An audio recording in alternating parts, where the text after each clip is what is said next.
سلاوی خی گەورەتان لێوێ من منسوور بڵواسم لە تێک پلسەوە خۆم بەخۆشحاڵ دەزانم لە یددیۆیشتر لەگەڵتانین پێشەوەی بچینە نوێ یددیۆکەمان کە سبسکرایبی چناڵەکەمان بکەن و هەروەها لایک و شێری یددیۆکانی ئێمەتان بینێتی بۆی زۆرترین کە سوودی لێ ببینێت و هەروەها زەنگوڵەکەش چالاک بکەن بۆی لە کاتی دانانی یددیۆی نوێ ئاگادارنامەی چناڵەکەمان بە ئێوەی خۆشەویست بکات. لە یددیۆ ئەمڕۆماندا باز لە دوو موبایلی کۆمپانیای ئەپڵ دەکەین کە زۆرترین مشتومڕی لەسرە لە نێو کووردا کە ئەوانجی ئایفۆنی 11 و ئایفۆنی XR و ئەم دوو موبایلە خواستێکی زۆری لەسرە و هەروەها زۆر جار لە نێوان کڕیارانی موبایلەکان یاخود کڕیارانی ئایفۆن و هۆدارانی ئایفۆن مشتومڕ دەبێت کە کامیان شایانی کڕینە و تایبەتمەندەکانی چین و نرخیان چەندە. لەگەڵمان بن و ئێستا دەچینە نێو گشت تایبەتمەندەکانی ئەم دوو موبایل و پێتان دەڵێن کامیان شایانی کڕینە.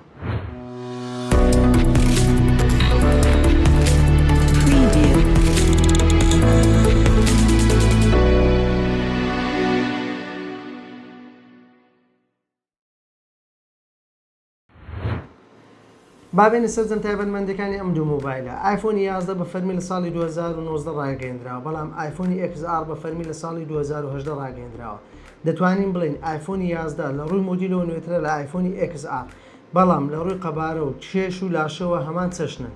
و ئەوەی جیان دەکاتەوە لێرە ئەوەیە کە ئایفۆنی 11 بڕوانامەی IP68 هەیە لە ڕووی بەرگەگرتن لە ئاوتۆس، بەڵام ئایفۆنی XR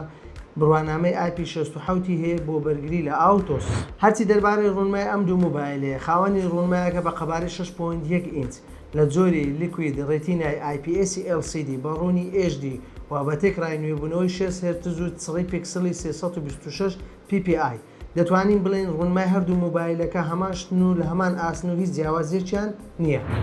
هەرچی دەربارەی چیپسێتی ئەم دوو موبایلە یاخود بڵێن پرۆسەری موبایلەکان لە ئایفۆنی 11 دەست پێ دەکەین کە کار بە پرۆسەری ئەپڵ ئەیبایۆنیکی 13 دەکات بناغەکراوی 7 نانۆمەتری پلس، بەڵام هەرچی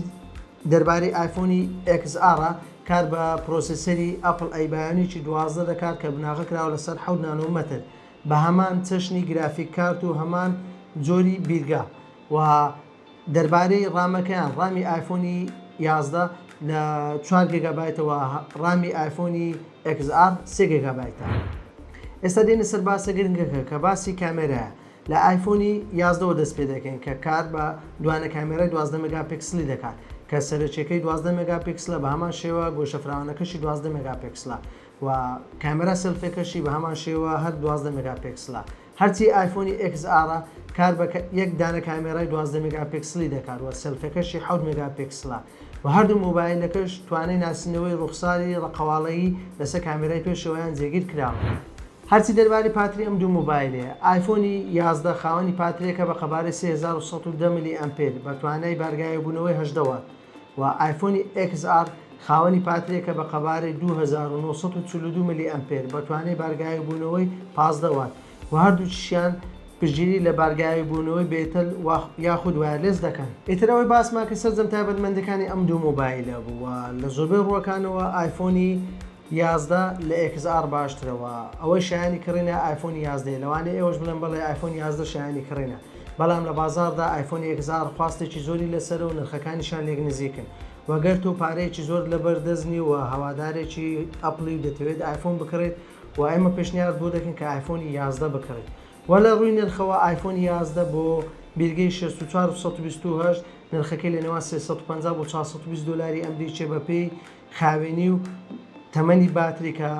هەیەی و هەرچی دەربارەی ئایفۆنی XR کە